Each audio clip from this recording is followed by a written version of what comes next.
Paano kung nilipat ka sa asawa or sa kapatid ng original employer mo dahil namatay na ito? At kung skilled workers ka naman, paano kung nilipat ka ng original company mo sa sister company nila na pagmamay-ari lang din nila?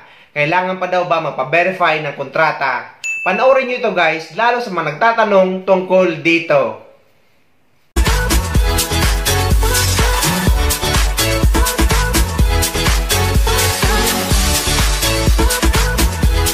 Hello guys! Welcome to my YouTube channel. My name is Alvin, isang OFW and YouTuber dito sa Dubai.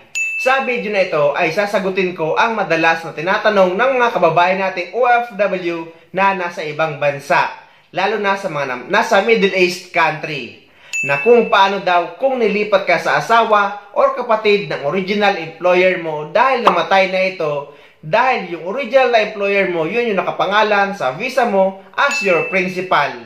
At ngayon, yung asawa na or yung kapatid na ang nakalagay sa iyong kontrata at sa inyong visa as new employer. Pero sa iisang bahay lang sila nakatira. At tanong din ng ibang skilled workers na kung paano daw kung nilipat sila ng original company nila sa sister company nila na sila din ang nagmamay-ari. At yung new company nila or yung sister company na nilipatan nila ay yun na yung bagong employer nila na lumabas sa kanilang kontrata at visa.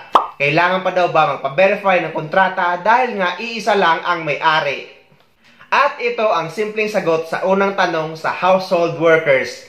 At yes, kailangan mo na magpa-verify na panibagong kontrata kahit pa asawa ng original employer mo ang pumalit as new employer mo at kahit magkasama pa sila sa bahay. Dahil nga iba na yung employer na lalabas sa kontrata at visa mo, ay makukonsider ka na as changed employer kahit asawa pa yan at magkasama sila sa iisang bahay. Ganon din sa mga skilled workers na nilipat ng original company nila sa sister company nila kahit sila pa mismo ang nagmamay-ari. Kailangan nyo na ulit magpa-verify ng panibagong kontrata para ma-update yung employment status nyo sa POLO at sa POAA. At para hindi kayo magkaproblema sa immigration kapag pabalik na kayo sa ibang bansa. At dahil nga may employment changes kayo na bago na yung employer na lalabas sa visa nyo at sa kontrata nyo kahit pa magkakamag-anak ito, kahit pa nakatira sa iisang bahay, o kaya naman pag skilled workers, kung kahit iisa lang ang may-ari ng company na ito, ay mahigpit ko kayong pinapaalalahanan na magpa-verify kayo ng inyong kontrata. At kahit nga nag-change lang ng company name pero same employer, ay kailangan nyo pa rin magpa-verify ng kontrata. Noon, kapag change company name lang but same employer, ay trade license lang ang kanilang nire-require para magpa-update ng OEC sa POA. Pero maraming naka-experience na hinahanapan sila ng POLO Verified Contract.